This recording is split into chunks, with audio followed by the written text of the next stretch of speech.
जय हिंद दोस्तों। इस दुनिया की यही रीत है कि जो जन्मा है वो मरेगा, जो बना है वो नष्ट होगा ही। लेकिन वेदों की बात करें दोस्तों तो ईश्वर या परमात्मा अजन्मा है। अजन्मा का अर्थ होता है जिसने कभी भी जन्म नहीं लिया है और जो आगे भी जन्म नहीं लेगा।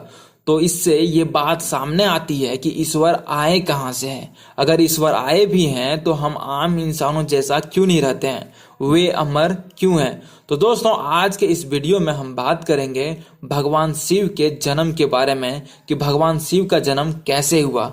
दोस्तों वेदों के अनुसार भगवान शिव को अजन्मा, अप्रकट, निराकार, निर्गुण और निर्विकार बताया गया है। दोस्तों अजन्मा का अर्थ होता है जिसने कभी जन्म नहीं लिया है। प्रकट का अर्थ होता है जो कभी गर्भ से उत्पन्न ना होकर स्वयंभू प्रकट हो गया हो, मतलब ये है कि दोस्तों बिना जन्म लिए पैदा हो गया हो। और अप्रकट का अर्थ होता है जो स्वयंभू भी प्रकट नहीं हुआ है। दोस्तों निराकार का अर्थ होता है जिसका कोई आकार नहीं होता है। निर्गुण का अर्थ होता है जिसमें किसी भी प्रकार का कोई गुण नहीं है। दोस्तों निर्विकार का अर्थ होता है जिसमें किसी भी प्रकार का कोई विकार या दोष नहीं है। तो दोस्तों सवाल ये उठता है कि आखिर भगवान शिव क्या हैं।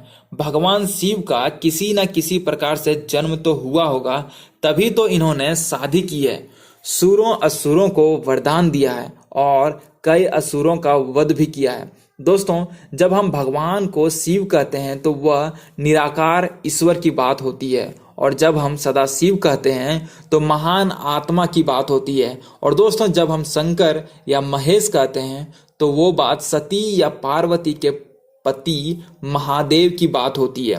हिंदू लोग यही सब भेदभाव नहीं कर पाते हैं दोस्तों, जिसके कारण सभी को एक ही मानते हैं। दोस्तों सबसे बड़ा सवाल यह है कि भगवान शिव का जन्म कैसे हुआ। शिव पुराण के अनुसार ये माना जाता है कि भगवान शिव की उत्पत्ति सदाशिव और पराशक्ति अंबिका से हुआ है। अंबिका को सर्वेश्वरी, त्रिदेव जननी, नृत्या भी कहते हैं। पराशक्ति जगत जननी देवी नाना प्रकार की गतियों से संपन्न है और अनेक प्रकार के अस्त्र शक्ति धारण करती है। दोस्तों सदाशिव से देवी दुर्गा भी प्रकट हुई है। कलारूपी सदाशिव और पराशक्ति दुर्गा ने अपने वामांग से भगवान विष्णु को प्रकट किया, जिस पर सृष्टि निर्माण का कार्यभार हो। विष्णु को उत्पन्न करने के बाद सदाशिव और शक्ति ने पूर्वक प्रयत्न करके ब्रह्मा जी को अपने दाहिने अंग से उत्पन्न किया। दोस्तों इसी प्रकार से भगवान शिव का जन्म हुआ। अब दोस्तों बात करते हैं कि भगवान शिव का कहाँ जन्म हुआ था। कलारूपी ब्रह्मा सदाशिव ने एक ही समय शक्ति के साथ शिवलोक नाम क्षेत्र का निर्माण किया था, जिसको काशी कहते हैं। यहाँ शक्ति और शिव अर्थात कलारूपी ब्रह्मा, सदाशिव और दुर्गा यहाँ पति और पत्नी के रूप में निवास करते हैं। यहीं पर जगत जननी भगवान शिव को जन्म हुआ। दोस्तों एक अन्य पुराण के अनुसार एक बार त्रिदशी मुनियों के अंदर यह जिज्ञासा हुई कि भगवान शिव के पिता कौन हैं। तो ऋषि मुनियों ने भगवान शिव से ये सवाल किए कि उनके पिता कौन हैं। तो भगवान शिव ने उत्तर देते हुए कहे कि हे मुनिवर, मेरे जन्मदाता भगवान ब्रह्मा है। मुझे इस सृष्टि का निर्माण करने वाले भगवान ब्रह्मा ने जन्म दिया है। तो ऋषि मुनियों भगवान शिव से एक और सवाल किए कि उनके दादाजी कौन है। तो भगवान शंकर उत्तर देते हुए कहते हैं कि इस सृष्टि का पालन करने वाले श्री हरि अर्थात भगवान विष्णु हैं।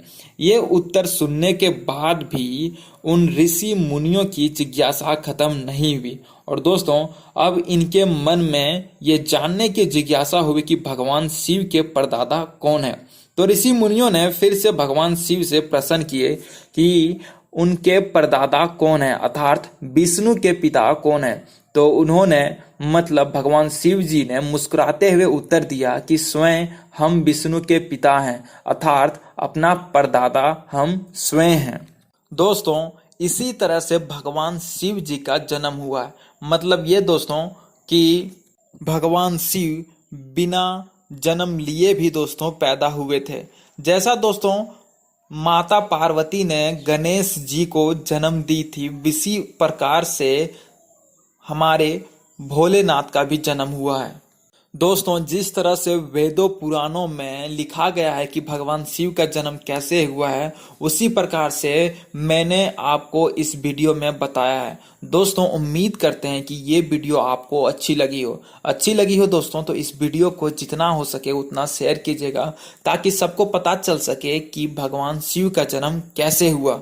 और दोस्तों, ऐसे ही वीडियोस देखने के लिए हमारे इस चैनल को सब्सक्राइब कीजिए और साथ में बेल आइकन दबा के नोटिफिकेशन ऑल कर लीजिए, ताकि नए वीडियो की अपडेट आपको हमेशा मिलती रहे। धन्यवाद।